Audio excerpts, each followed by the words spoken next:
Hey guys, John Velasco here with VR Source. I'm live here at E3 2016 and I just finished checking out this really cool fun game called Eagle Flight. It's from Ubisoft and it's coming out for all the major VR platforms, but in my demo it was for the Oculus Rift.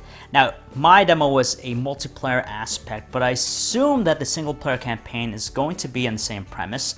So the whole game is about being in the role of an eagle, and you're flying through the streets of Paris from a first person's perspective, and you're basically retrieving food and bringing back to your nest. And it's a fun paced game that I really enjoyed. And as far as the VR experience is concerned, it's pretty simple. You use the headset to actually move the eagle. So you're looking around, your eagle will fly towards that direction. And if you want to do some tight turns, you really have to, move your head to the left, to the right, all the way to the extreme. And it's just funny watching myself play the game and watching the footage later on. You see me just doing some crazy head movements, some twirls, and I'm surprised I didn't strain my neck in the process because it does involve quite a lot of movement. Just because when you retrieve your meal, you're trying to dodge the attacks from your rivals by just, flying through the streets of Paris, trying to go through different obstacles, just trying to outrun them in the process. And the rest of the control scheme is pretty simple.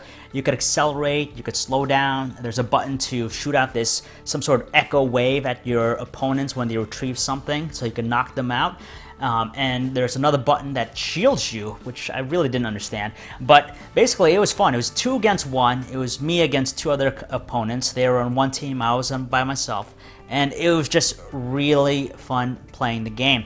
The graphics, though, I wouldn't say is all that intricate. It's not really high-end. It's a little bit more on the cartoony side, but they did a great job of, visualizing and replicating the city of Paris. You had the Eiffel Tower, you had the streets, and the game moved at a pretty good frame rate, and I didn't feel sick, surprisingly enough, playing the game, even with all the action.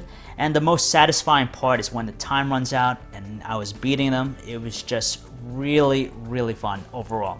Now, there's no word yet on the pricing in the game, but it's coming out sometime in 2016. And like I said, it's coming out for all the major platforms. It seems like it's going to be a great multiplayer game, but it's going to be interesting to see how they do that over the internet, or if it's going to require local play. I'm assuming you could do it online.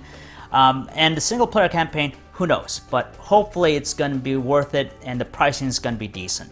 So if you guys want to learn more about Eagle Flight, you can check out our website, VR Source, your source for all kinds of reality.